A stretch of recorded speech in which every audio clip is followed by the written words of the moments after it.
What's today's date? It's the 9th.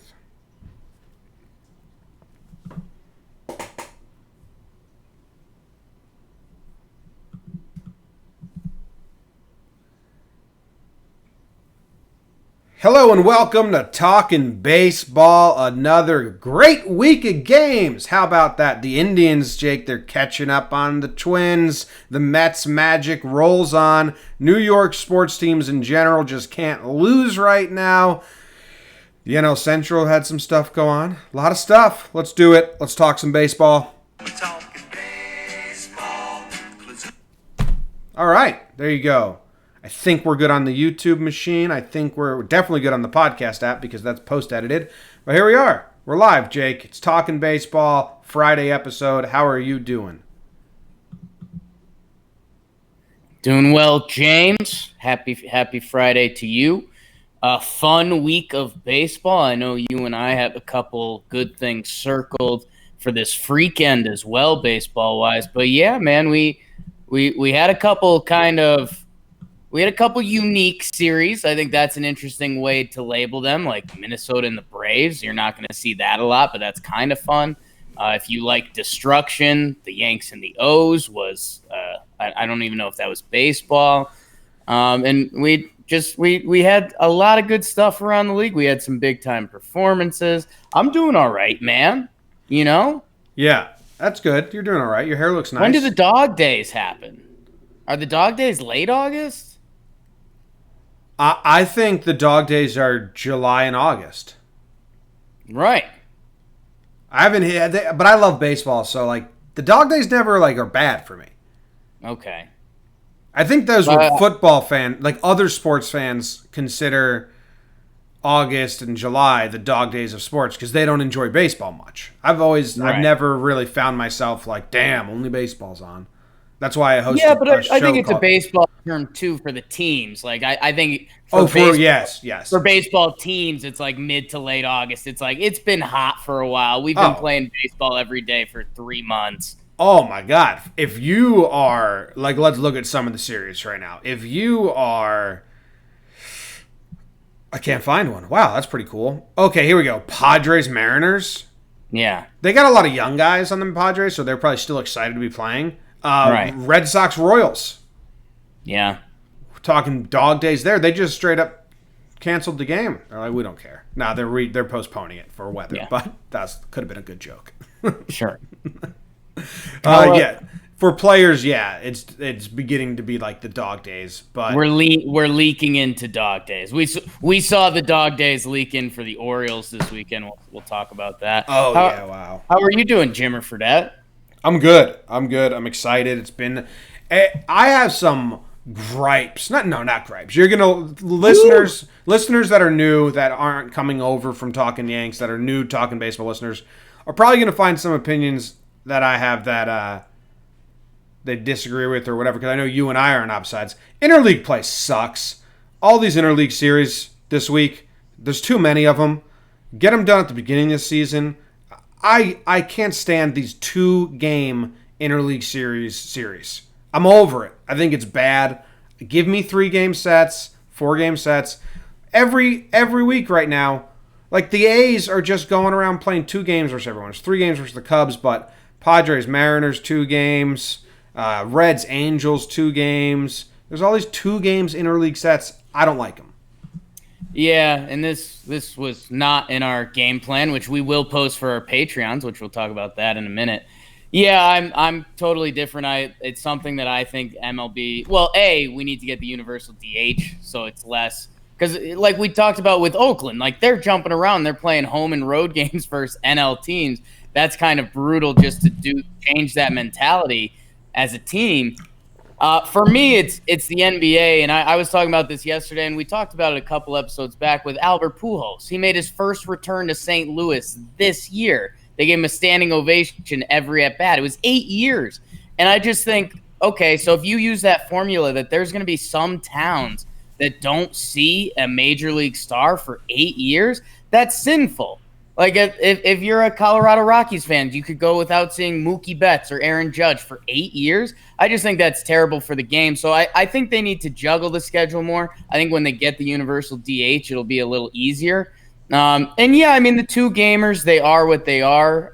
I think those are easy for working in off days. So I think that's why teams like the 2 gamers. But well, it's also because you play the Yankees will go through each division. You know, one year you go through the NL West, which is what the NL West and the AL East are playing, and then, you know, sometimes the AL East will play the NL Central. It rotates, but you always play certain teams. Like the Yankees always play the Mets, and it's always a 2-2. And I think they thought that was going to be fun. I don't like it. I'd rather baseball's a game of series.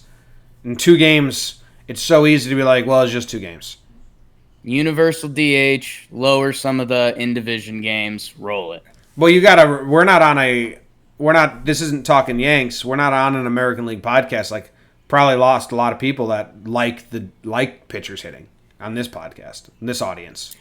Oh, I think that no, that's a national stance. I mean, there's still people that want the pitcher hitting, but it's going. I mean, I think 2021 or 2022, it's gone.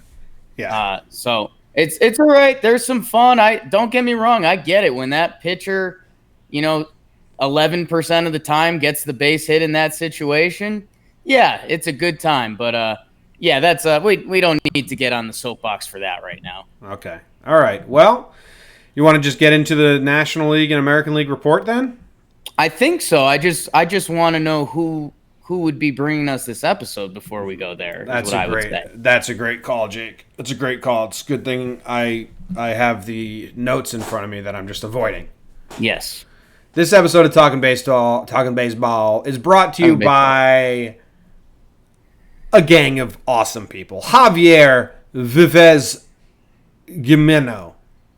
Yeah, that's could be Jimeno. I don't know. That's a fun name. Someone gave us a less than stellar review, not 5 stars, and they said, why do they think it's funny to mispronounce names? Yeah. Just want to let anyone else that might be thinking that, we don't, and we apologize. I try my hardest to get every single name correct. There's a lot of names out there. It's not in our skill set. And this is something we will try to take over from our other podcasts. When we have someone, we don't beg. We're not big beg for review guys. We try to give giveaways and stuff like that. If we get, I mean, this was a 3-star review, and they were like, sometimes they mispronounce names, and we're like, come on, man. But so if you'd like to, if you feel so obliged and you want to leave us a 5-star and maybe say, hey, they get, they pronounce 70% of the names right. Yeah, that's huge batting average. Best hitters ever. You know how often I go to YouTube and like how to pronounce this, and I listen to that robot go, Ryu, or whatever, a lot. Anyway, Barbie K. Barbie's Talking Yanks fan. She's an OG. I always get her home country wrong. It's Don't, man. Oh, damn it. All right. Dan Wells, Carly Quinones. Van Pierzalowski, a little Poland representing. Yeah, Van. I lived in Chicago, and I lived in New Britain, Connecticut. That's number 1 and 2 on Polish communities in America. So who's more Polish, me or you? Pierzalowski. Jack Carr and Mark Padilla. Ooh, that's a tough last name. Hopefully not. Yeah, I know you're not a big Vicente Padilla fan. No, yeah. Tough. Hope he's not related. Yeah. Chase Penzick. Gannon. Just Gannon. Gannon. One word. Yeah. Mark Gessner. I think Mark Gessner signed up for Talking Yanks and Talking Baseball. Gessner. I barely know her. Speaking of, Jordan Bonadonna. She's been around since early times. Yeah, Bonadonna sounds more fun to me. Bonadonna. Greg Sells, I bet. Seashells by the seashore. Has to be a salesman, right? Does Greg have a sister named Sally? Because her life sucks. Sally Sells? Yeah, you can't do that. That's child abuse. Greg, name your daughter Sally. You won't. Greg, reach out to us. Are you a salesman? Because you kind of have to be. Justin Schoenhart. Wow. He's always showing heart, man. Oh, yeah. Thomas Nickens. Nickens been around. Yep. Daniel Shirk. Gilbert Arias. Yep. Randy Salinas and Tanner. Tanner, one name. Tanner, one name. All right. Who are those people again, Jim? Those are our most recent Patreon supporters. John Boy Media, patreon.com/John Boy Media. $2 a month, you get access to watch this live with us if you want. I have the chat open. I saw there's a couple people coming and going and watching, probably just on the background at work, but it is live on YouTube. And if you are watching live and you have some input, we will gladly take it. Someone helped us out with research last episode, which was very nice. Yeah, it's very, again, those of us that don't know us from the way back, we're all about engagement and interaction. Our promise to you, we won't watch every game. So if you give us something good, there's a good chance it can get on the episode. I think last time we did the closers. Yeah. Bucci had our back doing some stat search for us. Anyway, so yeah, it's $2 a month. We give away 2 jerseys each month. I just did that raffle yesterday. Congrats to the July winners. And sign up now, and you'll be in the August raffle. And once we get organized, I'm going to try and give more and more to the patrons if we can. All right. Yeah, there we sign go. up for Patreon. It's a little bit, helps us out. Jimmy, can you just please tell me what happened in National League Baseball this weekend? I'd be glad to tell you, Jake. Well, thank God, because if you didn't, it'd be a terrible show. It would. We need some music. I need my soundboard back. Some dun-dun-dun-dun-dun-dun. The National League. The Mets beat up the Florida Marlins, Jake. A 4-game sweep. 4 games in 3 days. A doubleheader. The Mets magic, baby. They stole all San Francisco's magic and are using it on themselves. And the Mets fans, the most funny fan base to watch as an outsider, they're in. They're in, and I love it. The Brewers and the Pirates met up for a 3-game set, and the Brewers swept the Pirates, which I'm happy for because the Brewers are in a fun race. I want that race to be fun. Pirates are out of it. They're out of it. So good job by the Brewers. Reds and Angels met up for a 2-game set. Reds won both of those. Angels continue to slide away. Cubs and A's. This was a fun interleague set. 3 games in Chicago. Yeah, there's 3 games. It's not interleague play. It's a 2-game series that I'm really against. Okay. 2 games and interleague play just seems like, what are we doing? Exhibition. It seems making shit sandwiches? Cubs and A's. Cubs win 2. They win the bookend games. Some blowouts in the last 2 games. Braves and Twins. We were kind of excited about this. Huge walk-off game 1, and then huge runs game 2 and 3. Minnesota is still doing Minnesota things, Jake. I don't know what's going on with the weather up there, but everything is just bam, bam, bam. Braves take 2 of 3, which is huge because the Twins are in a race. We'll get more to that in the American League report. Phillies and D-backs met up. Phillies lost. They're slip-sliding away as well. D-backs win 2 of 3. Nationals and Giants faced each other, and the Giants get swept by the Nats, officially ending their magic run. Giants made some moves. I believe they got rid of Panic. They got rid of our old friend Tyler Austin. They're kind of cleaning up, gearing up for the next stage of things. Cardinals and Dodgers met up, and the Dodgers swept them, which the Dodgers are good, but the Cardinals are trying to be good as well, and I think that might be a bit of a oh fuck moment for Cardinals fans. Rockies and Astros had a 2-game set. Houston beat them because Houston's very good. Padres and Mariners split a 2-game set in a series that no one cares about, and the points don't matter. There you have it. Nice, Jim. Standings-wise, Jake, Atlanta, 5.5 ahead. They took 2 out of 3, like I said, but Washington did sweep, so they did gain a game this week. They're 5.5 back in the division. Could that get close? Yeah. I'm actually interested now to see how many times those teams play each other. I will do that after I finish reading this. Cubs have a solid lead again, Jake. 3.5 up in their division. 4 up in the loss column. Milwaukee's behind them, and St. Louis got swept. They're now 4 games back. Nothing's really done, but Cub, that thing is fluctuating every series. I mean, we saw 3 series ago, the Cubs and the Cardinals were tied. Then the Cardinals took the lead. Then the Cubs take the lead back, and now they have a decent lead. It's crazy. And the Dodgers are 18 games up. Yeah, ever since I gave my Jakey like, yo, the Cubs got to stay up because if they don't, I think things would get louder around them than the other teams. They've been cruising, man, and I think you might hear a little bit about their trade acquisition later, Nicky Castellanos. But yeah, good for the Cubs. They're separating a little bit. Jim, this record against teams greater than 500 stat, I think I'm starting to get into. And right now, I mean, it's Dodgers and Atlanta in the National League, man. The recurring theme of this show, and I feel like I haven't given them enough love, and I just say this sentence instead of giving them credit, is that the Braves have stood up to every test. Every week we expect to be like, oh, the Nationals, the Phillies, hell, the Mets now are going to make up some ground. And they're not really. They go into Minnesota, into Homer Ball. They drop the first game on a kind of a badass walk-off by Miguel Sano. Big meat goes dead center, and they bounce back. They take the second two games. Right now in the NL, I mean, everyone's on the Dodgers, and that's obvious. I think it's right now the top tier would be Dodgers and Braves. I think they deserve to be lumped with them for now. And on that same note, as I mentioned the Dodgers and you mentioned the Cardinals, Jim, that series was brutal. The Cardinals had some chances. They couldn't come through. And then I think it was 1-0 into the ninth of one of those games. And then the Dodgers put up a 2-spot to win it, and that was game over. It felt like there was nothing St. Louis could do to beat these Dodgers. And they're spiraling a little bit. I think they're 2-8 in their last 10. Yeah, and there's some key players going cold. So I was watching the Braves Minnesota games a little bit.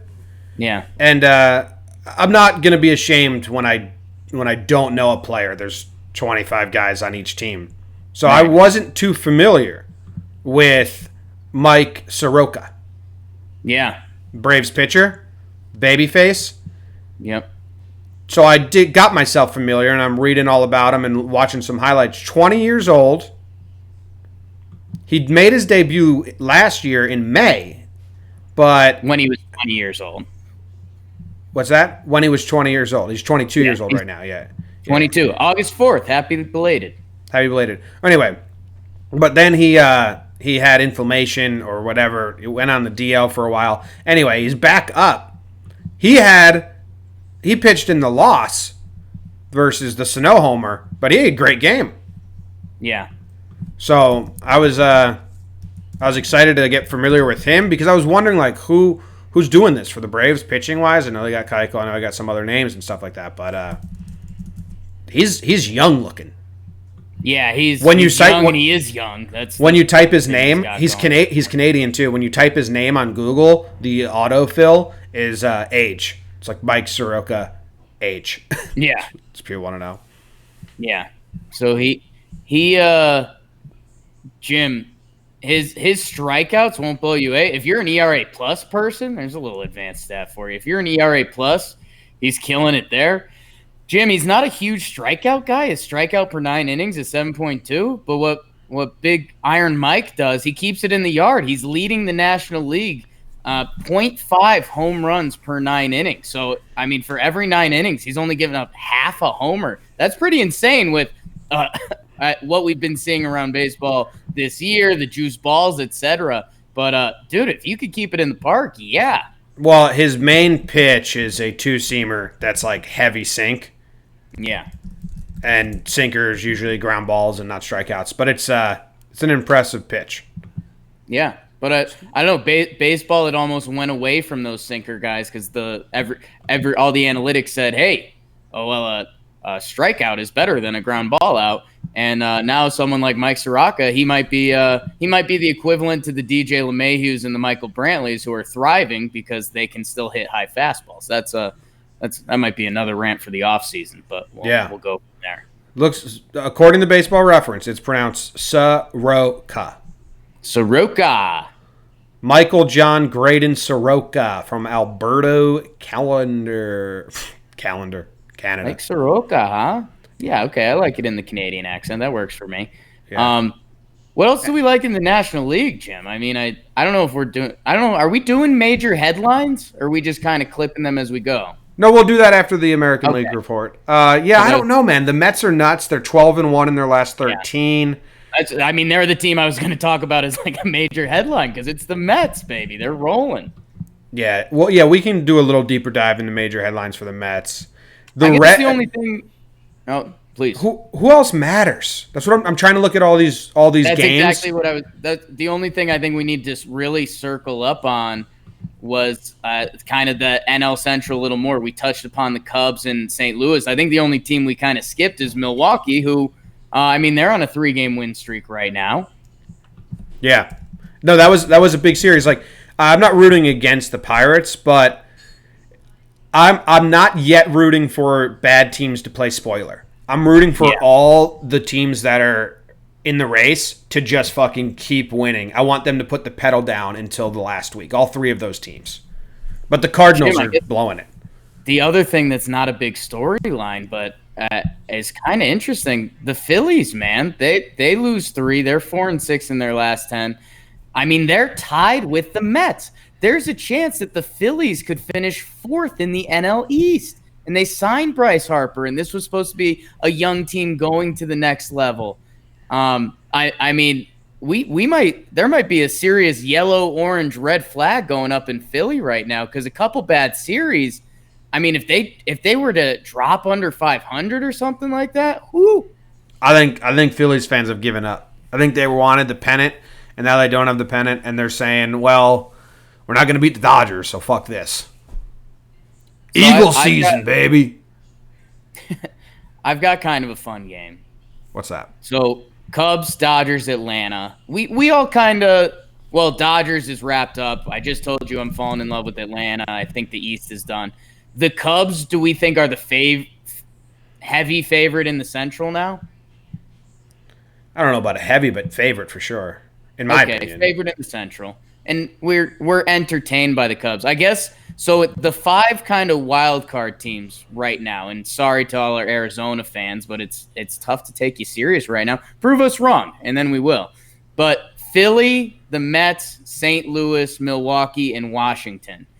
Just on pure teams you'd want to watch in the postseason, how would you rank those teams? Teams I'd want to watch in the postseason? Yeah, just personal, like they'd be fun to see. So it's Nationals, Brewers, Cardinals, Mets? Philly, yeah. Nationals are number 1. Okay. Because Scherzer's there. And watching Scherzer, like, it really that carries all the weight. Psycho Scherzer. Okay. And then I have opinions that I don't want to share. Ooh, I like that. I don't like watching baseball in Milwaukee Stadium. Ooh. Like, just the aesthetic of televised games in that stadium don't do anything for my visual. Damn. Pleasing my visual eyes, so get them out of here. Okay. And then the Mets with DeGrom, like the Mets, if their pitching can perform in the playoffs, that would be a lot of fun to watch.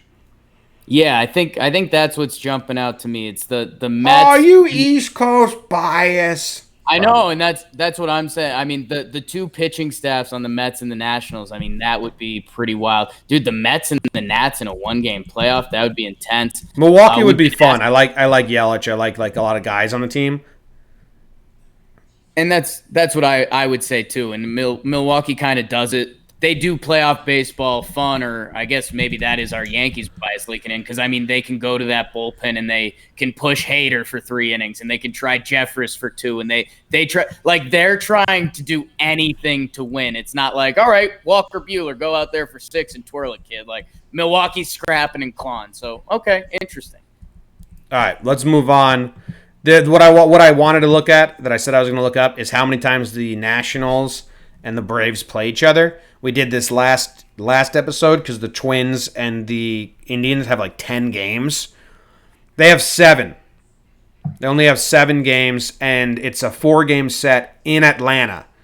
So if you're the Nationals, Right now it's 5.5. That still puts it up to you, kind of. You'd like to get it under 4 before your 7 games against them take place. If you're at Nationals. You got to get hot, and you have to assume they're lining up their pitching, and they're going to get Scherzer, Corbin, and Strasburg in as many games of those as they can. So that could be a lot of fun. It could. But so the Braves' goal is to just keep it at like 6 or above 7 before that series, which is likely. Yeah. It's a while away. It's September 5th, so but we'll keep an eye out for it. All right, Jake, let me know what happened in the American League, why don't you?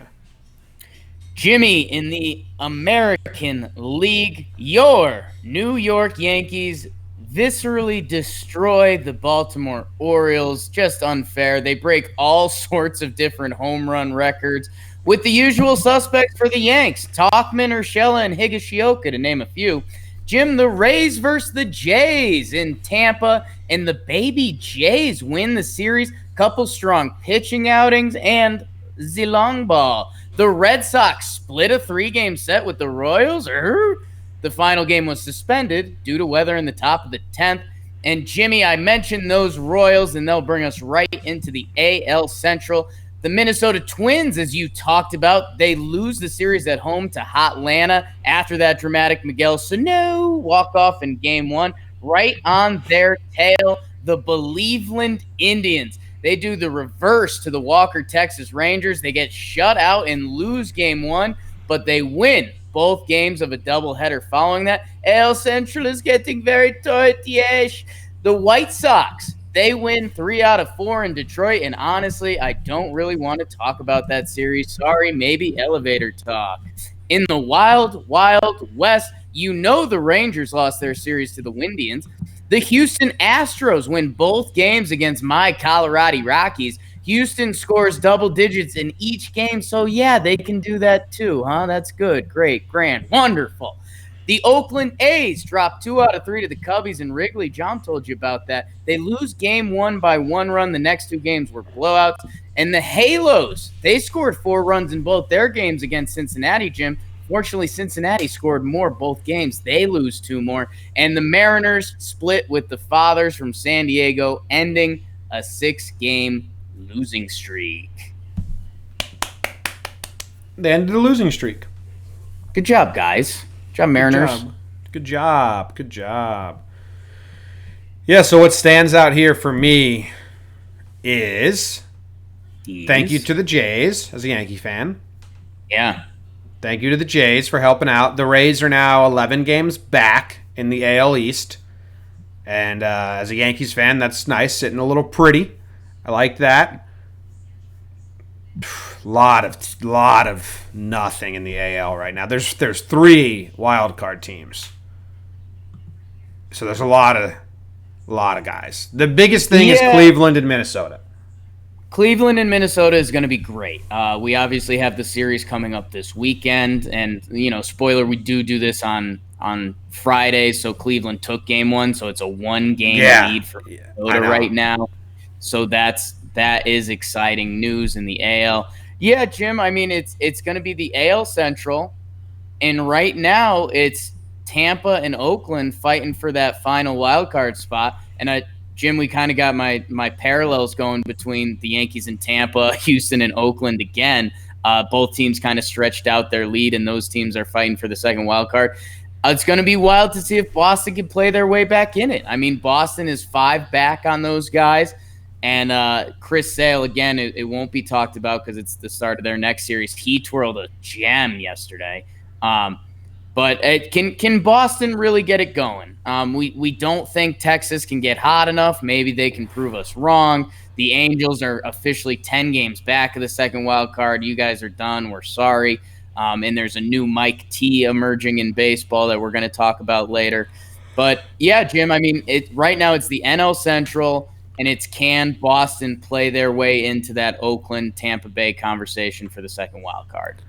Yeah, they don't play each other this season again. The Rays and the A's. The Rays. So it all depends on what they do themselves, or what the other team does, which is kind of – I wish they had a series against each other. It would be more fun. But I love Cleveland coming for Minnesota. Minnesota's been in the lead all season. And Cleveland's now saying, well, we can try. Yeah. And I know we're not supposed to talk about the next series, but it's one game. It's one game. They're facing each other, 4-game set. I'm super interested in it. One game. I think that's I think that's a shot to Minnesota fans if they lose first place. Definitely. They've been sitting pretty. And Cleveland, man, Jim, it's something that kind of got, I don't want to say missed in the Bauer trade, because I think Bauer was pretty well liked by the guys in Cleveland. I mean, he's an odd egg, but he was his own presence in the clubhouse. And out goes Bauer, in comes Yaya Puig with the energy and the ferocity of 10,000 men. And I don't know. I think it kind of stretched out their lineup. They believed in their pitching. That's why they were able to move Bauer. And right now, they're a team with great energy going on. So, I mean, Cleveland is coming. It will be interesting to see how Minnesota can fight them off. And again, both my new record against 5 teams with greater than 500 records. Minnesota is now 26-29 after the Braves series. Cleveland is 19-24. So these teams are gonna be able to beat up against the bad teams in their division. It's basically, Jim, at this point, a 1-game lead. It will be decided in how they play against each other. Like, that's kind of it. Yeah, which is really fun. I was looking at the Red Sox lineup. They do have 3 games against. They play the Angels, who are sliding away. And then they have 3 games against Cleveland. Those will be tough at Cleveland. But then Baltimore, 2 against Philly, San Diego Padres, Colorado Rockies at Colorado, and then the Angels again. So that is a West Coast trip, but it's 3 losing teams. Yeah. So I was ready to count the Red Sox out from the wild card, but they could have a really good West Coast trip against the Padres, Rockies, and Angels, and maybe find themselves back into the thick of things, but we will see.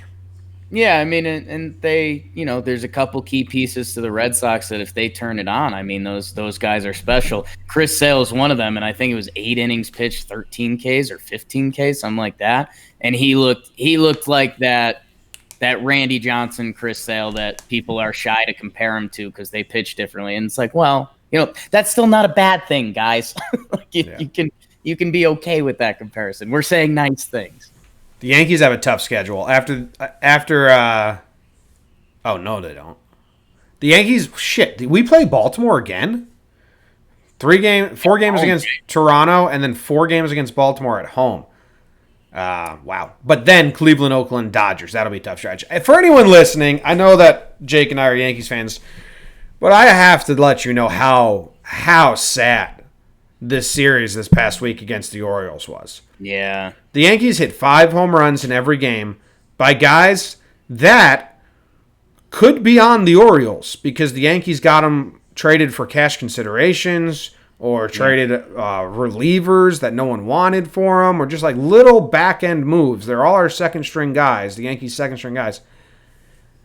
And Baltimore, so sad. And we can move a little into major storylines because I think that's who got mad, actually. Chris Davis. Yeah, that's who got mad. I'd say the major storyline would be, I mean, what the Yankees did to the Orioles. I mean, they broke the most home runs at a visiting against an opponent ever in a season.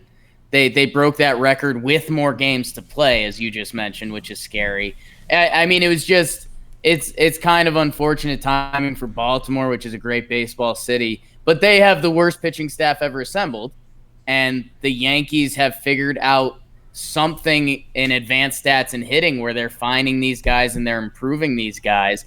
That it was just an absolute massacre. The Yankees are shattering. I think it was only the second time in Major League history that a team hit 5+ home runs in 3 straight games against the same opponent. There's all sorts of home run records were getting broken. And the story that's now kind of leaking through baseball Twitter is that it is these Yankee guys that no one knows. And Jim, I saw the first person say, I saw someone say the Yankees were cheating. Oh, nice. Yeah. So the Yankees are cheaters. Brought to you by Talkin Baseball. That's great. That's like when people say Houston Astros, they just give the pitchers pine tar and cheat. Like, I'd love to have that. Right. Yankees do for quadruple A hitters what Astros do for pitchers. Yes.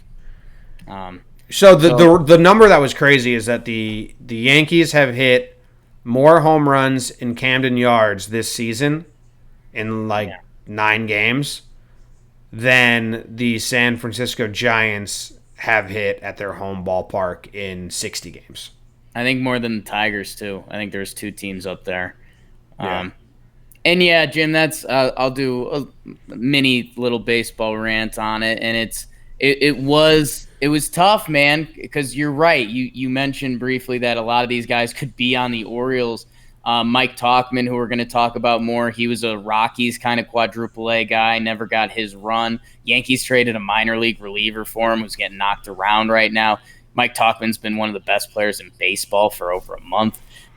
So it's just one of these things like Detroit and the Orioles. My reach out to you guys is you got to figure something out. Like, I know you're rebuilding, and I know you got to, it takes a while with baseball. You have guys that could be 5 years down the line, but you can also take chances on guys, and it's kind of mind blowing that Renato Nunez is having a nice season. And this was talking Orioles, but outside of that, like you guys should be. There's more chances and talent to be had out there. And again, I know the Yankees are doing something unique, so you can't do a perfect cross comparison. But I don't know, man. Like, give some guys chances. Bring up some young guys, but maybe take a chance on a 28-year-old AAA guy who's raking, because maybe that guy's hungry, and maybe that'll ooze through the team. Maybe he's good, and you can trade him for something. So that's out of my system. My favorite stat from the weekend is that the Orioles had more outfielders take balls to the face than they did wins. Yeah, that was your analytics. You got into the analytics game this week. I got pretty deep into the analytics, yeah. That's good. And Jim, segueing us out of Yanks, the Field of Dreams announcement, that's pretty cool for baseball. Yeah, it's cool. I was starting to think about it, and I was like, this is weird, because it's like, it's so fictionalized. I'm excited for it. I want to try and go. I think there's only 8,000, or there's not a lot of seats, so it's going to be so expensive, but it'd be cool if we can go and make some videos and cover it in a way. But my dude, Craig Calcaterra, was like, this is like nostalgia for something that never was real. Right. It's almost like how like people like make Quidditch games like to go play. It's like that's from a movie. It's fake. Like there was never baseball in Iowa. But this is real if you this want. This is gonna feel like Americana nostalgia, but like it's not. It's completely manufactured, which is fine. I'm excited for it. I think it's gonna be a really cool visual. Yeah, you're gonna end up in so many Field of Dreams fights in the next 12 months. Oh, I already said my piece. Yeah. Well, it's not gonna stop. But yeah, I'm excited. I think you and I are gonna end up out there, and I think we're gonna have a lot of fun with that.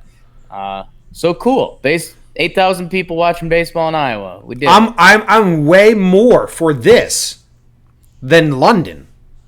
This is exactly what I said to you when they went to London. Like, Londoners do not care. You know where they need to spread the game? America. They need to get Americans excited for it. And now we go to the Midwest where there's no baseball. There's no professional baseball in Iowa. And you have a professional baseball game coming. That's granted, not a lot of people can go, but it's going to do great for that town's economy. Yeah. So it's almost like when the Rangers went to Mystery, Alaska. It's almost. Yeah, I don't know. The whole London thing, I mean, I think you're using business differently there, because I mean, if they can grow baseball in London, that's a massive market. So that's what they're trying to do. They cannot. I mean, they're going to try. Like, it's not going to stop. I know. Well, that doesn't change my opinion. It's not going to work. Londoners do not care. All right. Yeah, it's just dumb. But enjoy the Cardinals and the Cubs next year. There you go. Maybe make Americans like your sport again, is what I would say. They're so stupid. That's the problem. They just aren't tapping into it. Yeah, they have so many problems. Anyway, I'm excited for that. I think it's going to be cool. Someone was like, it's not on the real stadium. It's like, it's not on the field from the movie. Well, of course not. No. That's a guy's backyard. Yeah. What do you think? We're pushing our limits to get 8,000 in there. They're going to play in front of no one? How could you be upset about that? I mean, I would personally like that, but how many people, like, it's Yankees, White Sox. Do you think anyone's going to, like, if Nick Swisher was there, he'd walk into, are they going to, I got to finish some thoughts here.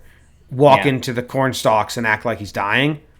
But then I was thinking they're probably going to put a real fence out there, which I think you can't. I think if you play this game, you can't have, it's got to be like the Ivy and maybe like a baseboard so like rollers don't go. Other than that, you got to make some ground rules and just have the cornfield. You got to be able to make a catch in the cornfields. They're going to mess this up.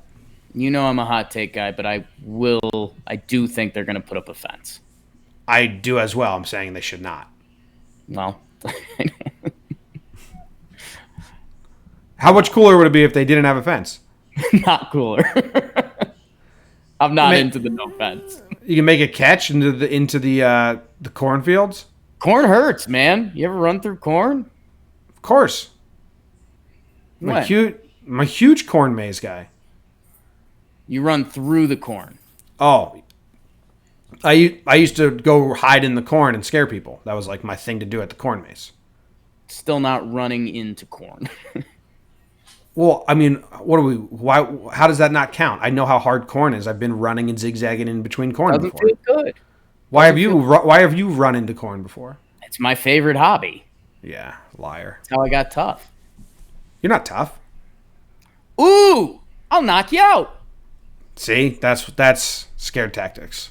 Zero toughness. Wasn't even scared. Let's do it. I can't. You're in Denver. Set up a camera. I'll be there soon, baby girl. It's funny that the Yankees go to all these things. They're the Yankees. I know. I wonder if Yankees players, like they're always on Sunday Night Baseball, they get excited for these ones. At some point, it's like, yo, can you send another team to do this stuff? Yeah, the Sunday Night Baseball stuff is tough because you're right. That's like a travel day and it's like recovery time. This stuff I think is fun. It's good publicity, blah, blah, blah. Jim, I think we do have to talk about the other team from New York, my man. Mets. They're 12-1. 12-1 in their last 13. The Marlins are pretty bad, so like I'm not. If the Mets were trying and playing well, they should sweep the Marlins. But they're half game out of the wild card now. And if they make the wild card and if they win, they have the pitching staff to like really scare some opponents in the playoffs. Yeah. They are the Mets. So a collapse is very likely. If history repeats itself with it, which it tends to, you'd think the rug will come out at some point. As of now, it's awesome, man. I know you were cackling over there at Brody Van GM's speech, but right now you got to give it credit. Right now things are working. Yeah, right. Even Alonso had a good game, and the fans are totally bought in. Which winning will do that, but I still think like all the social media stuff is weird. Whatever. But here's the thing, Jake. Right. If we come out of this. So the test starts today, Friday, August 9th, because this is a great winning streak. But 4 games against the San Francisco Giants. Well, they lost 3 of those, so it didn't even count that. Okay. 3 games against the Padres, losing. Sweep of the Pittsburgh, losing. Sweep of the Chicago White Sox, losing team. 2 out of 3 from the Pittsburgh Pirates, losing team. Sweep of the Miami Marlins, losing team. So there is a chance that in this next set, when they play Washington for 3, Atlanta for 3, Cleveland for 3, Atlanta for 3, Cubs for 3, that we come back and say, might have been an ease of schedule type thing going on. There is a chance of that. I don't want to rule it out. Yeah, oh, absolutely. And I got to speak for my Mets fans and tell you, hey, we're just playing who's on the schedule, buddy. I'm a big fan of that. You got to play who's on the schedule. Mets fans are coming into this like it's their time to shine, and maybe it is, or they could crash and burn pretty hard. But they do not have the easiest rest of the way. Washington, Atlanta, Cleveland, Atlanta, Cubs, Washington, Dodgers, and then they end 3 against Atlanta, which may be easy because Atlanta may not be trying their hardest in the final games there. But we'll see, man. There's still a lot of teams clogged up. It's fun. They do have magic right now. I do have to put some grains of salt on it with the schedule, though, when I look at it, though. Woo! Yeah. And then, Your dude Yamamoto took the loss. My guy, Yami. And then, we had the AL Central down there, but we kind of talked about that, and my symmetry thing isn't really a storyline. So I don't know. Do we keep it moving? Let's get on to some segments. Some standout performances. Could you tell me your standout performance from this last series of baseball? I had a lot of trouble finding a standout performance that I wanted. I was going to do just New York teams because the Mets and Yankees are 22-2 in their last 24. Bias. Yeah, but I didn't. There was not many, no complete games thrown this week. There was one hitting performance that I was going to use, but you snagged it before I could, so you will get that. So what I did was I gave it to Zach Wheeler. Yeah. 8 innings pitched, 0 earned runs, but what I like most about this is it came after the doubleheader, so you needed to give the bullpen a breather, because I believe 5 bullpen arms pitched the game before, the day before in the 2 games. You need that. Wheeler's got 2 good outings in a row, and it's kind of on every Mets pitcher right now to keep this magic going. You know what I mean? Like, you cannot go out there and give up 6 in the first two innings right now, or you blew it. You blew out the candles on this magic cake. But Wheeler did not. 8 innings pitched, 0 earned runs, comes after the doubleheader, saves the bullpen, gets the win. And with Stroman there now, it's, DeGrom, Syndergaard, Stroman. Wheeler dropped down a second tier. He's not the third guy. I think Stroman kind of replaced him, but Wheeler's could be coming for that. In name alone, in the way you'd talk about it. His stats may be there of late, because I know there's 2 good ones in a row. But good job by Zach Wheeler. Yeah, he does have a couple good ones in a row. And it was funny because when they did the Stroman trade, everyone was like, oh, and hey, maybe Zach Wheeler could become a bullpen option. And if you're Zach Wheeler, you're heading into free agency this year. You're this big-time prospect. They trade for 5'7" Marcus Stroman, and you're going to be a bullpen guy now? So, yeah, he now has – I mean, he went 7-inning shutout last time, 8-inning shutout this time. Should be in Fuego. I guess he technically gets a better stage than in Fuego. He gets the standout performance. And, yeah, man, I know you and I were living in fear that he was going to go to the Astros because he's like the prototype for them to go to Houston and lead the league in strikeouts next year, which still might happen in free agency. But good for Zach, man, and good for the Mets. I'm happy for all our Mets fans. Yeah. So Wheeler, last year he threw a lot of 2-seamers, and he just dropped that this year. Or no, it was 2 years ago. And he's throwing a lot of 4-seamers now, which is doing higher average velocity and better. It's funny when, like, hey, throw that good pitch more. Yeah, the high fastball that's changing baseball. He's got a really good mix. He throws his 4-seamer 44% of the time, Jake. And then all of his other pitches, there's none more than 20. So, and there's a curveball, a split finger, a 2-seamer, a slider. Those 4 pitches all land between 10 and 20%.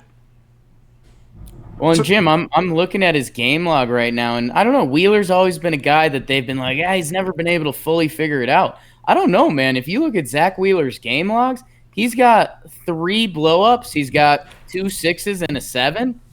Outside of that, Jim, this guy is your kind of pitcher. He pretty much gives you he's given them a game every time except those 3 blow-up starts, which, again, we might have to start looking at pitching a little differently because his ERA is down to 4.20.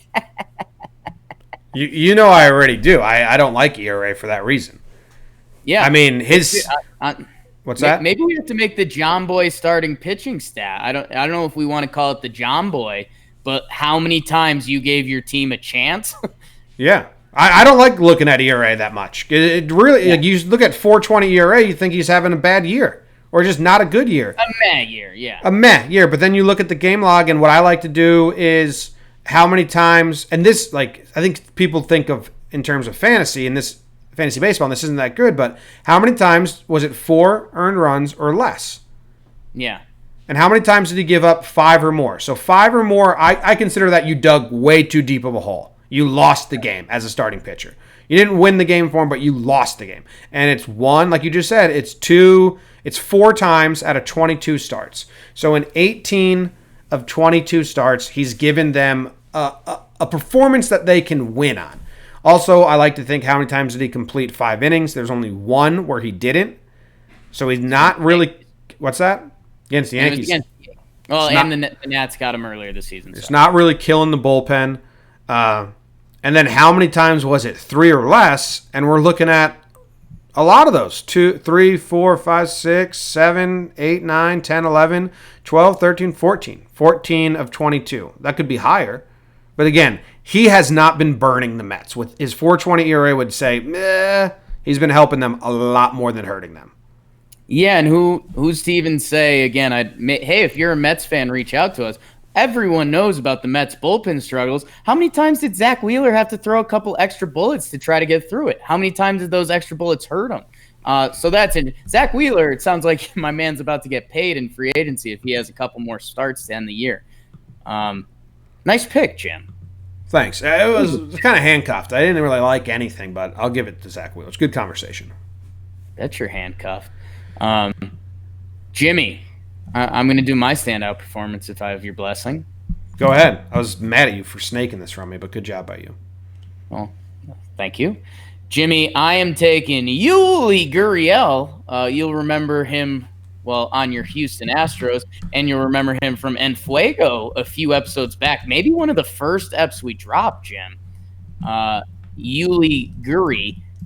Jim, my guy, he went 2 for 4 with a run and a homer. That's a nice day. I'm talking about him, though, because he had 8 RBI, which is a Houston Astros record. Again, it was against my Colorado Rockies, which is tough, but it's still an amazing day. And Jimmy, by the way, the other game in the 2-game set with Colorado, he went 2 for 3 with 2 home runs and a stolen base. So, if you're just a pure home run guy, you could have leaned the other game. But if you knock in 8 runs for a team, that's a good way to get the standout performance. Yeah. And his brother just got hurt. Yeah, Lourdes. And Jim, so someone needed to pick up the slack. So he's playing for 2 right now. Yeah, like a pregnant woman eats for 2. Yeah. Yuli's playing for 2. I like that. Jim, in Yuli Gurriel's first 61 games, first 61 games of the season, so 2+ months, Yeah. Yep. 253 batting average, 283 on base, boo. 665 OPS, more boo. 4 home runs and 29 RBIs. So that's 61 games, Jim. Uh-huh. In the next 46 following. So think about it. There's people on Astros Twitter, Gurriel's done. We got to get this guy off the team. He's hurting us. He doesn't look right. I see something in his swing. He doesn't look right. Yuli Gurriel after that, his next 46 games, so 15 games less, 357, 395 on base, a 1.136 OPS with 19 homers and 52 RBIs. Yuli Gurriel had a good half of a Yuli Gurriel had a great half of a season in 46 games following a bad first 61, and that's baseball, Jim. There it is. He's the only one. So I was looking at just again how the standouts were hard this week. I was looking at like people had good series, and we'll get to those in Fuego. But of all the people that had good series, no one had like crazy good games besides this Yuli Gurriel 8 RBI game. Yeah, a few Yankees did, but it was against the Orioles, and I think we're going to address that in Fuego. Yep. All right. Moving on. Slump Watch. Slump Watch. We got some updates for you. Jake, I wrote these down. I do not know your decision, but here we go. Merrill Kelly's been on Slump Watch. He had 2 games in a row with 7 earned runs. Pitcher for the Diamondbacks. 6 innings pitched, 3 earned runs, 1 home run. That's a quality start by definition. Yeah, he's off. He's off. Okay. He's off. Yeah. Congrats, Merrill. Get out of here. Bam. Okay. Next up, Ricky Porcello. Pretty Ricky. 6 innings pitched, 1 earned run. You're off, Ricky. Congrats, Rick Porcello. Yeah, good job, man. Yeah, Merrill didn't get a clap for his performance. Ricky does. All right. Devers, 3 for 12, 1 double, 1 home run, 1 walk. I think it's a off, but you're not getting clapped because you wouldn't say you're slumping there. It's tough, man, because I mean you didn't take Judge off for his 1 for 5 or with those walks. I think there could be a case of Boston fans saying, "Hey, we expect more from Rafa." I think he gets off. Yeah, I think he's off. All right. Whoa. What's the next one? Heimer Candelario, my guy. He you went threw- on you the threw- IL. I think gets him off. It's a tricky way to do things, but I think he's Yeah. off. You don't get claps. You do get a tip of the hat, though. That's not a bad way to get off Slump Watch, my man. No, pretty good. All right, so Candelario's off.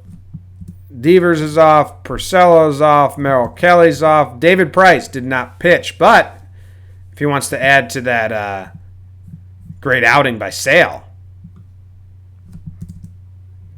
Yeah. He's gotta set up to get off, I believe. He's got to do your pass the baton starting pitcher. It's on to him now. Yeah. So he hangs out for now. He doesn't get in any more trouble. We had the Red Sox on there. Do we take them off, factoring in the Sale game? I mean, they split with the Royals, but Factoring in the Sale game? No. okay. Not yet. Not yet. Got to win a series to get off. Yeah, that's always what we've said. Okay. Jock Peterson, Didn't lose the Jake. series. Anyways, That's the rain out striking. This is huge. This is huge. Jock Peterson was 0 for in his last series. This series against the Cardinals, 5 for 11, 455 batting average, 500 OBP, 1.318 OPS, 1 double, 1 home run. Jake, is this our first official, and I forget who gave us this name, but it's perfect, shame to flame? Did Jock go Slump Watch to Fuego? Yeah, I'm trying to find our guy that said that because we do have to give them credit because both of our eyes lit up when we saw this.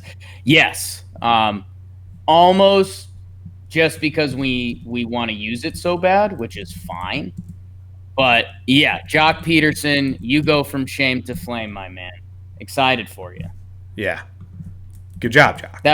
It was from @Matt_Donnie_ASAP Donnie. So thank you, Donnie. Or Matt Donnie. ASAP Donnie. We appreciate it. Yeah. Who's next after Jock? So, Jim, we have Glenn Sparkman on here, which I think – I want to say you and I are going to be on the same page on this. He went 4.1 innings pitched, 4 earned runs, 3 walks, 5 strikeouts, and a homer. It's not good, but I think – unfortunately, Glenn Sparkman has gone into the other way you get off of Slump Watch, which is bad just watch. not being good. Yeah, you're on Just bad watch. Are the Rockies still on bad watch, or have they worked their way up to Slump Watch? No, they got out. They won a series a little while back. Oh, that's not how they got off Slump Watch, though. But good for them. Yeah. Good for them. All right. Anything else? Or are we adding? There's a lot of additions, right? Dude, there was a lot of offers this week. I didn't add all of them, but there was a lot. So we cleared a lot of space, Jim, so we got room for these guys. So I'll let it rip. Rougned Odor. Yeah. And that's a perfect pronunciation, so you can go tell our friends. Rougned Odor. Roughned. It's not Roganid. That was a joke, man. I'm laughing at it. 0 for 13. 15 plate appearances with no hits. Bad. Good. Bad. You're welcome to Slump Watch. So this next one's interesting. Adani Echeverria. Your guy, man. He is a glove. Is a defensive wizard. He's not known. One of the most fun gloves you'll find. Yes, he's great. So because they played 4 games in 3 days, the Mets. He's on the Mets. They used him. He played at second. He played at third. I believe he played at short. Started 3 of the 4 games, Jake. All right. But he didn't get a single hit. No. But he's not in there for his bat. He's in there to spell the guys and be a glove. But he didn't get a single hit. 0 for 12 on the week. He has 2 hits in his last 40 plate appearances. So I don't know. He has 2 hits in his last 14 games. I don't know, Jake, if this is slump watch or just bad with the bat watch. So, Jim, I think it's both. And I think he goes on slump watch, but he is going to be one of the rare cases. I think 1 hit, he's off. That's how good he is with the leather. Okay. So his next hit, he gets off slump watch. Okay. A lot of pressure. A lot of pressure. Next up, a guy who's been in Fuego, was in Fuego like 2 weeks running. Big name. Paul Goldschmidt. We need a term when like a big fish gets on cold watch. Caught a big fish. Caught a marlin. big frozen fish. Big frozen fish. Okay, if you can one up that again, tweet at us. He'll get on here. You can one up. We caught a big frozen fish. Paul Goldschmidt, dude. I mean, he was crushing it earlier, like 6 home runs in 6 games. He's 0 for 14 in this series versus the Dodgers. Cardinals are sliding, and I'm sure him being nothing didn't help. No hits in his last 4 games. Slump watch. Yeah, Jim, and again, we touched on it quick, man. That Dodgers Cardinals series was brutal. They had Ozuna up in one of the games with a chance to take the lead, and they just didn't have the heart. In another game, they 1-0, and then they just got beat. So that's brutal for the guards, and yeah, especially when Goldie's not doing it for them. That's tough. Yeah. And you had some names on here. Who'd you add? I threw a couple nombres on here, Jim. Jim, this first one, tough. You see I put the words cruel world on there. It was a guy we got so excited about a week ago, Adam Duvall for the Braves. He jumped on in Fuego. Awesome story. Former All-Star. He's buried in the minor leagues. He comes back. He's raking. Jim, the sweet sport of baseball, came back. He is 1 for 17 in his last 4 games. I mean, I'm sorry, Adam. We openly were rooting for you, but you got to go on slump watch, dude. Just take a moment. Go hang out on slump watch. It's all right. Like, we're not mad at you, but it's kind of how it has to be. You are mad at this next guy. Oh, so mad. I'm not mad at this guy. You're mad at this. I saw your notes. I saw your diary. Oh, my diary. Yeah, Jim. So my next guy, I like throwing a pitcher on here too, because it's easy to get wrapped up in the offers, the hitters going. Jimmy John Lester, not Jimmy John Lester, Jimmy, John Lester. Johnny got knocked around. 4 innings pitched, 9 earned run in his last 4 starts. 35 hits and 22 innings pitched to the tune of a 7+ ERA. The Cubbies starting pitching had been pretty strong for them. They've been focusing on trying to get their bullpen right. Johnny Els needs to stop living up to that name. Whackity schmackity doo. All right, Lester's on slump watch. Lester on slump watch. Confirmed. Moving on. What's the next segment, Jake? Dirt, Nasties, and Fuego, Jim. Means on fire, baby. I threw my dude, Ivan Nova, on here. This literally is your guy. Ivan Nova. He had a complete game shutout a little bit ago. He's still doing it, Jake. Yeah. I don't know what he dipped into, but he goes 8 innings pitched, 0 earned runs versus Detroit, so maybe that's what he dipped into. But Yeah. he was my standout a couple weeks ago for a complete game shutout. In his last 4 starts, in Ivan Nova's last 4 starts, who's he pitching for these days, Jake? He's pitching for your Chicago White Sox, Jim. 28 innings pitched, 2 earned runs. Yeah.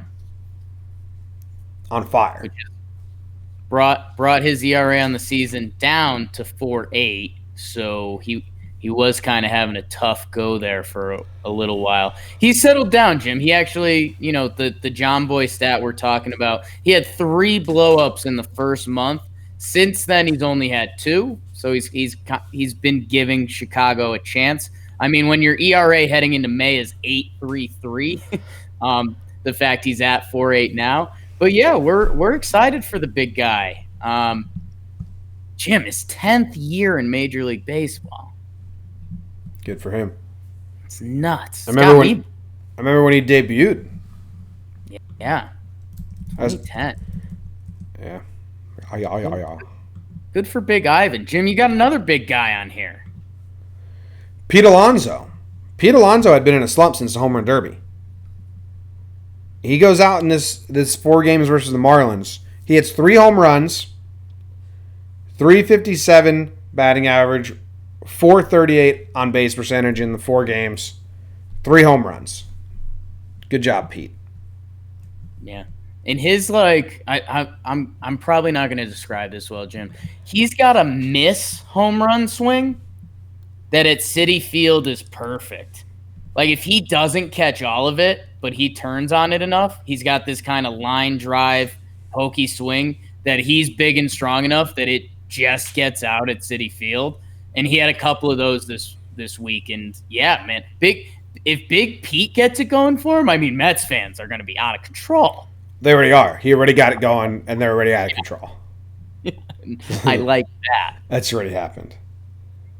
Jim, we've got a couple fun names. I'll let you keep rolling with my dude Ozzy Albies.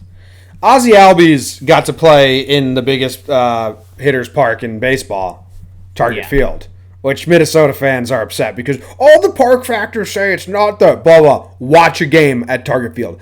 I commend any of you guys who have not watched a game in Target Field this summer to go watch a game at Target Field. The ball fucking flies. Yeah. Flies. And we had 2 games where there's more than 20 runs scored again. Yeah. There's a vortex level. Like maybe what's the second level of a stadium called? The mezzanine or Yeah, sure. Yeah. The mezzanine level of the Twin Stadium, if the ball gets in that area, it just goes. It's like there's a blower that whole level. If you hit what would normally be a pop-up in there, it's going to hit a weird piece of wall. I called it the paper toss. The fans are blowing it out. You just toss it up there and it blows out. And people were like, it's just this Yankee series. It's a weird season. Twins fans got so upset with me. I'm like, well, I don't think so, guys. Because I've watched more highlights and it just fucking goes. It's crazy. Anyway. Can I put you on the spot? Yeah. Do you like the name Ozzy Albies? Yeah. Great name. Okay. Good. How could I not like the name Ozzy Albies? I don't know. There's a lot of vowels going on. I didn't know if it was going to be too much for you, but I'm glad you like it. He's got 2 names to choose from. You call him Ozzy, call him Albie. They're both fun. 2 of the more fun names attached. I thought so. Yeah, the 2. I thought it might have been too much, but I'm glad you're in on it. But what do you even do at Minnesota, Jim? 9 for 16, 2 home runs, 5 RBIs, 563 on base percentage without any walks. Because why would you take a walk when you're playing in a home run factory? Yeah, got to pad the stats, which, again, we're going to talk about that in a minute. But, yeah, Ozzy. Man, his contract, that one still is mind-boggling. I guess we'll do some of that in the offseason. It's not time for that. But enjoy being hot, Oz. Yeah. And, Jim, little teaser, industry term. You might hear a little more about Ozzy later. That's just a tease, baby. I don't even know what you're talking about. What do we got coming up? You'll see. I'll find out. Jim, and the rest of in Fuego, I put Nick Castellanos on there. Jimmy, he's joined the Cubs at the trade deadline from the Tigers. And Jim, he's had a hit in every game since joining the Cubs. 424 batting average, 457 on base, and a 1.336 OPS. And Jim cheating a little bit. They started a series against Cincinnati. He hit 2 homers last night. So, but Nick Castellanos, Jim, we went before the trade deadline. We went on our big discussion about how big trade deadline pieces can be. Right now, Nicky C's living up to it. He wasn't officially on Slump Watch, but he is shame to flame. His 6 games before getting traded, he had a 0.83 batting average. He had 2 hits in his last 24 plate appearances before he got traded. And they traded him. He went to the Cubs, and he was like, "Oh my God, a winning culture." Dude, just imagine being on the Tigers as the worst team in baseball. And then fans? You guys have fans here? These games matter? Holy shit, am I excited. Then he goes off. And while I'm here, I want to give Cubs fans, actually, I want to give all baseball fans a little pat on the ass, Jim. After one of the games this week, I was hopping around to the different games that were winding down. I caught the Cubs game winding down. That crowd was awesome in the 6-5 game to start that series where David Phelps closed it out. And then in the Dodgers-Cardinals game where I talked about Ozuna, Paul DeJong made out Ozuna. They couldn't get the rally going. That Dodgers crowd was good. So a little love to some of the fans. Good job, fans. And then we do have the 2 Yankees on here. So this is I had the light bulb go off. It also happened that it was while our Yankees there. But I think we want to put a little asterisk in the Fuego category, and it's who did the Orioles get hot this week? Because they are on pace to give up the most home runs in baseball history. So, Jim, they did it to 2 of the biggest names on the Yankees. Mm-hmm. Mike Talkman. Everyone learn this name, Mike Talkman, because he's awesome for baseball. Gio Urshela. Gio to God. Mike Talkman, the Yankees traded. They had a minor league reliever, Philip Deal, had a good spring training, and they flipped him for Mike Talkman, a 28-year-old or 27-year-old outfielder that was blocked in Colorado's system that just lit up AAA, but never put it together in the majors with the Rockies. A lot of times it's hard for them to break through because they just get pinch hit appearances when they get called up. Same thing with Luke Voigt last year. And then Gio Urshela, the Yankees traded for Gio Urshela for cash considerations from the Blue Jays at the end of last season. Since the All-Star break, Mike Talkman's OPS is 1.269. Gio Urshela's is 1.283. Mike Talkman, if you go back to May, has some of the best numbers in baseball, which is not a lie. They just hit the ball hard. And it's been crazy. But the Orioles got everyone hot. If we're doing a new section called Who Did the Orioles Get Hot? It's everyone. I mean, Astros coming to Baltimore now, so like everyone's going to get hot again. And Jim, over the last 4 days, only 2 players, and this again is skewed from a different series coming up. Only 2 players in baseball have 4 home runs over the past 4 days, Mike Talkman and Gio Urshela. Only 1 player in baseball has 2 stolen bases or more, and it's Mike Talkman. So yeah, and again, and this a little behind the scenes for you guys. We genuinely, truly don't want to be like a Yankees bias / baseball podcast. We've kind of been hiding Mike Talkman from you guys. He's been awesome.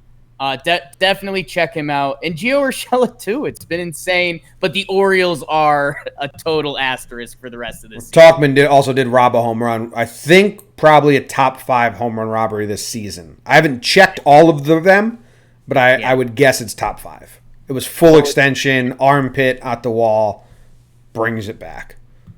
So yeah, I think that's in Fuego, Jim. I think that brings us to Who Got Mad? Who got mad? Who got mad? Speaking of asterisks. Dude, Chris Davis and Brandon Hyde got mad. That was great.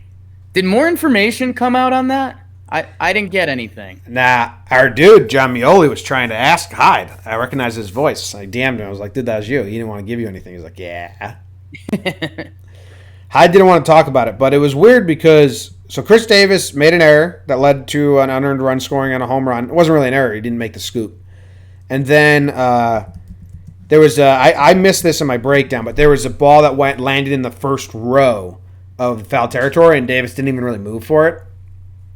So I think Hyde was just like giving him shit, like, what the fuck, man? You're not trying anymore? And Chris Davis snapped back. Then he took Chris Davis out of the game. They're not supposed to win this year, but I don't think they were supposed to be this bad. And I think it's really starting to get to them.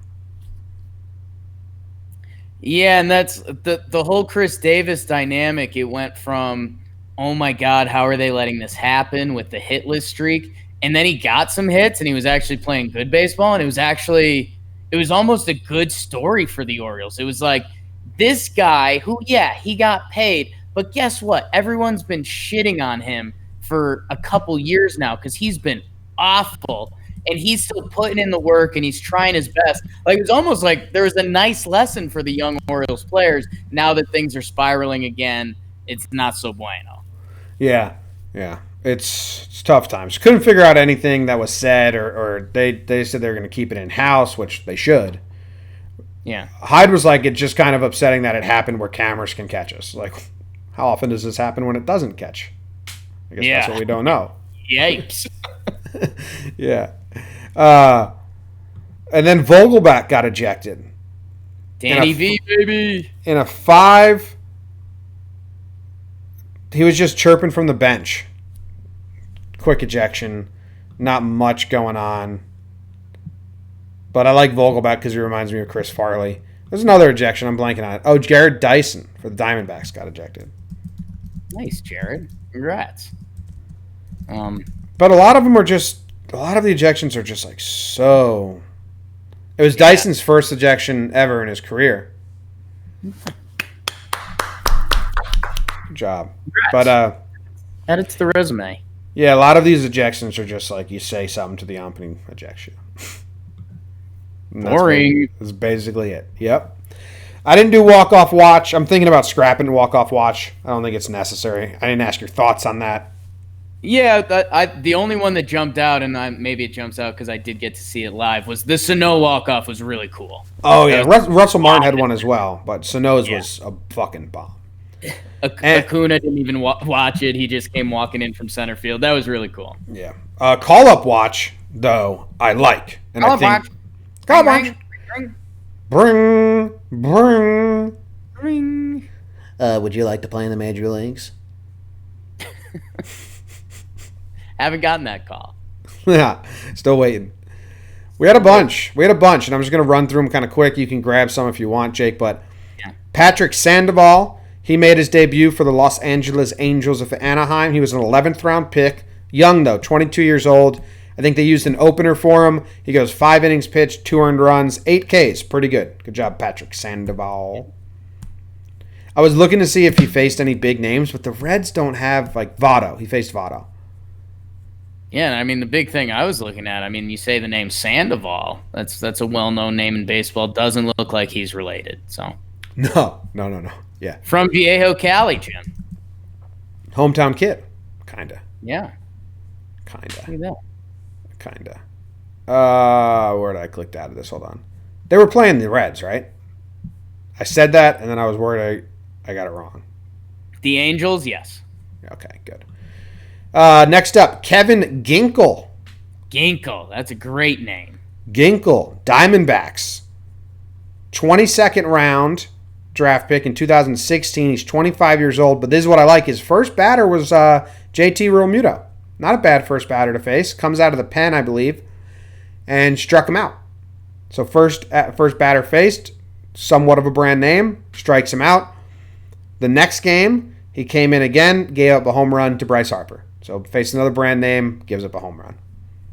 That'll happen, kid. Welcome to the show. Yeah. Jim, who else we got? Robert Duggar? You think it's Duker or Duggar?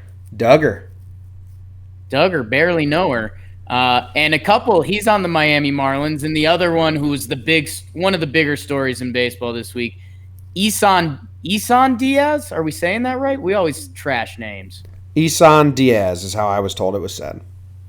And not to one up Robert Duggar, you please feel free to say what you want. Isan, he went yard while his dad was getting interviewed, And that was a great baseball moment. Against DeGrom. Against DeGrom was his only hit, but again, who cares, baby? Yeah. Because that's awesome. And I think I'm double checking right now, but I'm pretty sure Eson is actually a pretty decent prospect, Jim. There's coming into the season, he was or coming into 2018, he was top 100. His it seems like he's come down a little bit, but he's supposed to be a middle infielder guy that's got some good talent. Well, he got called up. He started all 4 games against the Mets. He did go 1 for 15 with 7 Ks. The 1 home run was off DeGrom with his dad yelling on TV. But I think he batted second in the batting order. So I was looking at that and I was like, oh, this dude must have some promise. Yeah, and he was one of the big. I think he was technically the biggest piece at the time in the Christian Yelich trade, Jim. It was him, Yamamoto, and Lewis Brinson. Yamamoto. Yeah. The next one is Devin Williams. The Brewers called him up. 2nd round pick from 2013, 24 years old. He 1.2 innings pitched, 3 hits, 2 runs, 0 earned runs though. Error by the third baseman. Come on, 3B, pick it, kid. Making my debut here. Devin, yeah, right. Devin Williams. Devin Williams. Well, so welcome to the show, guys. Yeah. You gonna give out some awards? Jim, I think it is time for awards. You're up first, Jim. I love the action you got going on here. Yeah. My award is the It Ain't Me, I Ain't No Fortunate Son. Oh, it ain't me. It ain't me. I ain't no billionaire son. I know most baseball fans know about this, but if there's some that don't, they need to be informed.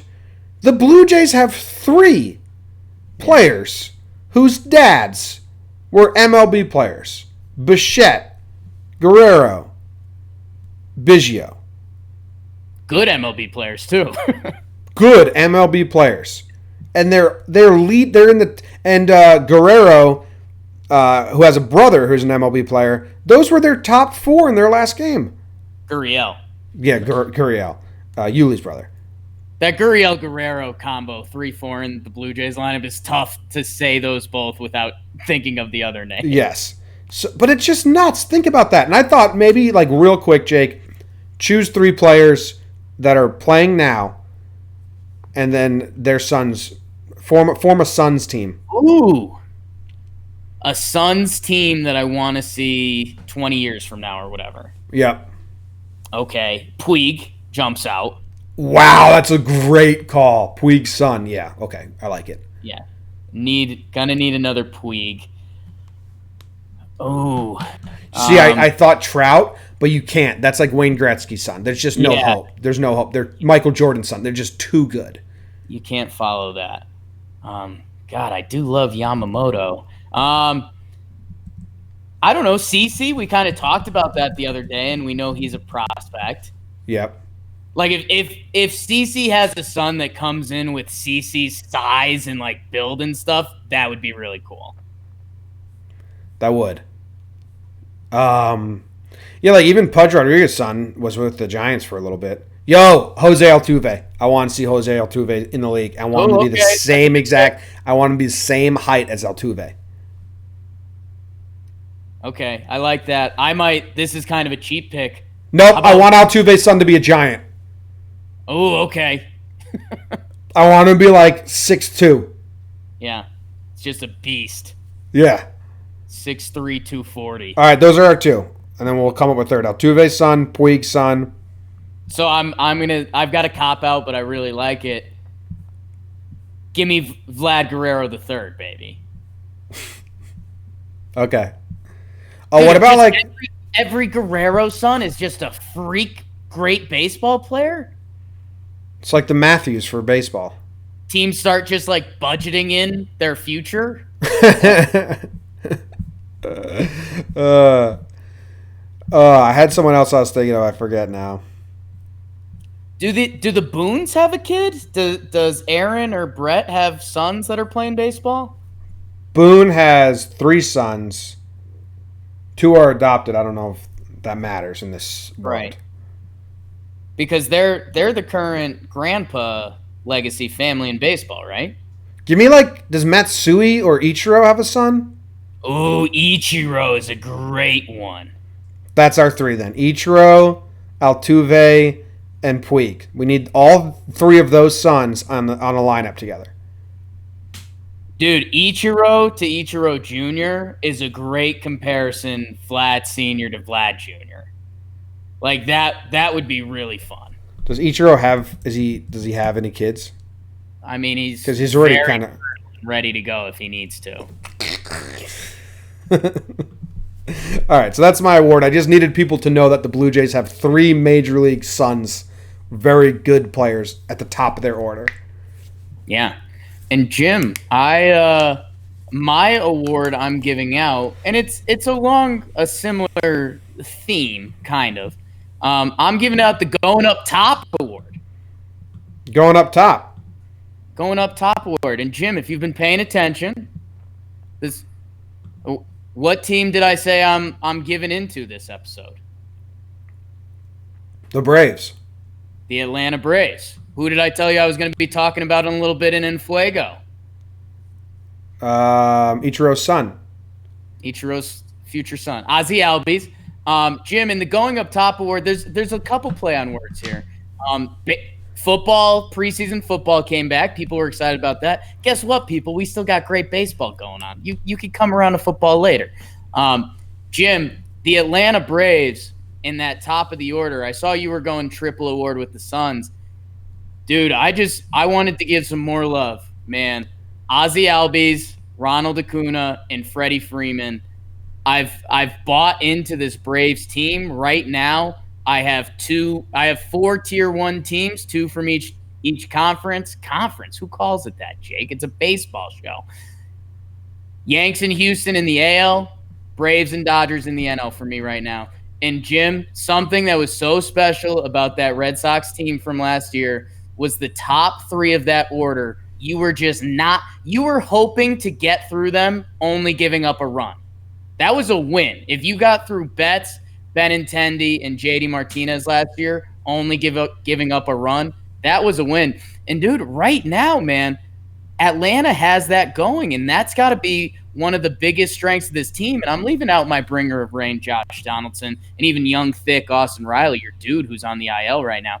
But Jim, if you got to go Albies, Acuna, Freeman to start every game, and then you're going to see them probably 3 more times, that's vicious, and that has an effect on a pitching staff. And that's just kind of my rounding this off, giving the Braves love and giving those young guys some love. And they all went nuts in Minnesota, which we have a mini asterisk on, but still the Twins. Going on up to the east side. Good award, Jake. East side. We both gave out multiple awards. You did mine. Yeah. You did mine because you did yours because you knew mine, correct? Yeah, and I think you and I have run into this qualm on Talkin' Yanks because we don't want to, but that's limited to 25 guys we can give awards to, basically. Here, we're within all of baseball, so if it makes sense, I think it's kosher. Parentheses, it's kind of just whatever we want to talk about. We could do whatever. It's our show, so shut up No about rules. it. There's no rules. There's one rule. No rules is so good. Haven't said that in a long time. Yeah. Next up, talking about going on up. It's the elevator talk. Segway. Elevator talk. Everyone's favorite segment. We think. I have no idea. We don't really poll the audience that much. It's our favorite segment. It was our favorite segment coming in. Do people like elevator talk? I think they do. Let's rip it, Jim. Here we go. We're spinning the wheel. Elevator talk. Ooh, the Angels. Ooh, okay. Make my brother-in-law Brett upset. He is an Angels fan. He tells me they're a weird team. They'll go on hot streaks and losing streaks like crazy. They're on a losing streak right now. That's pretty wild. A team that has been dealt some heart ache and tragedy this season. But they still have like a lot of talent. Jake, they've currently lost 7 in a row. The Angels have lost 7 in a row. And wow, 8, 9, 10, 11, 12, 13. They're 2-11 in their last 13 games. 2-11. Yeah, that's tough. I think if you're in the elevator with this Angels fan, you obviously go, love watching Trout play, huh? Like you start there. That's how you ease in. Love to get Trout a title. That's basically what it is. Yeah. And that's not even Angels fans. That's kind of... Yeah. Don't you think all of baseball fans were like, I'd love to get Trout a title? Yeah. And Jim, I guess the big thing they have, and you give them a like, hey, get hot. Let's contest that wild card. It's not happening. Jim, next year Ohtani is going to pitch again. That's going to be wildly fun. And he's still a blast to watch at the Dish. So you go there. You give Cole Calhoun a little love. You're like, man, is that guy a gamer or what? His stats aren't all that flashy. What do we got going on with the pitching? Jesus. I mean, that's where you go. You tell the Angels fan, you're like, yeah, man, I just don't know if we're going anywhere until we get a couple arms in-house because their pitching is atrocious. Yeah. They've been struggling to replace La Stella. La Stella broke his leg. He was doing really well. So who's been replacing them? Rengifo? I don't know how you say that name. Gifo, I think it said. Someone yelled at me for that. Is he the replacement? And Theis, they called up Theis, so he's mostly third base. Yeah. So hey, I wonder how much they put that into play with like the pitch with the La Stella going down. Did that shake things? That should not be what shakes things up. You remember, I think there was some point when Justin Upton had just come up for them, and we were excited for that. He's 31. He's having a brutal year. He's only 125 at bats in, and he jumped. One of my favorite phrases I heard this year was, if you're hurt coming into a season, it's like trying to jump onto a moving train. So maybe he's about to get it going. But I mean, he's a guy who makes a lot of coin, Jim. He's making 18 mil this year, 21 mil next, 23 in 2021. In 2022, he's making 28 mil. So there's some guys on this team just getting paid that might be giving you negative performance. If you're talking about him, Pujols potentially. Yeah, I mean, this is kind of sad because you look at their starting pitchers, Jake, and Tyler Skaggs had the most starts, and he passed away in the middle of the season. Matt Harvey had 12 starts. He was a big plan, and he's been DFA'd. Ohtani couldn't pitch because of the Tommy John surgery. So their strategy, I mean, they didn't really. They were limited. The Skaggs news hurts them, but that's a much worse thing than a baseball outcome situation. Yeah, and that's brutal. But listen to their last starters: Cole, Pena, Barrio, Cole, Suarez, Peters. Like, who are these guys? Yeah, I mean, Suarez has 10 starts to a 6.22 ERA. Cahill 11 6.28. Harvey was 12 7.09. I mean, that's not even close to acceptable. I don't know. So the elevator has clearly gone sour while you're talking to your Angels fan. My ending line with Angels fans right now is that if they don't figure it out in the next 2 years, that kids are going to look back at Baseball Reference, 10 years from now, 15 years from now, and say, how did Mike Trout and Albert Pujols play together for a decade and not win a single playoff game? Yeah. They have decent offense, man. I mean, like, Brian Goodwin's having a good season. Is he hurt right now? Yeah, he turned it around. I think they got him from Kansas City, and he's figured something out, so that's good. He's got an 825 OPS and a 116 OPS plus. Like, he's been good right now. And then obviously Trout's good. Ohtani's got an 864 OPS. La Stella was doing good. Calhoun is having a pretty good season for Cole Calhoun, and he's a lot of fun. Zach Cozart some bad money for them too. Yeah, I don't know. I'm probably getting off the elevator and You're out. hiding. You're off the elevator. I was gonna see who they traded Goodwin for. He was selected off waivers by the Royals, so that's a good pickup. Good job. What's that? Good snag. Good snag. Yeah, that's what you're telling the Orioles to start doing. Ooh, yeah. Yeah. All right. Sorry, Angels fans. Sorry, I still think like next year should be a winnable season with Ohtani pitching. You got to get some more pitchers. Houston, Jim. Yeah, but wild card. I mean, yeah. Yeah. Houston loses Cole. Yeah, Maybe. they're going to sign Wheeler though. Yeah, they're definitely going to sign. They're committed to winning over in Houston. So I want to announce this on today's episode. Zach Wheeler signs with the Houston Astros. Wow, that's huge news. Yeah.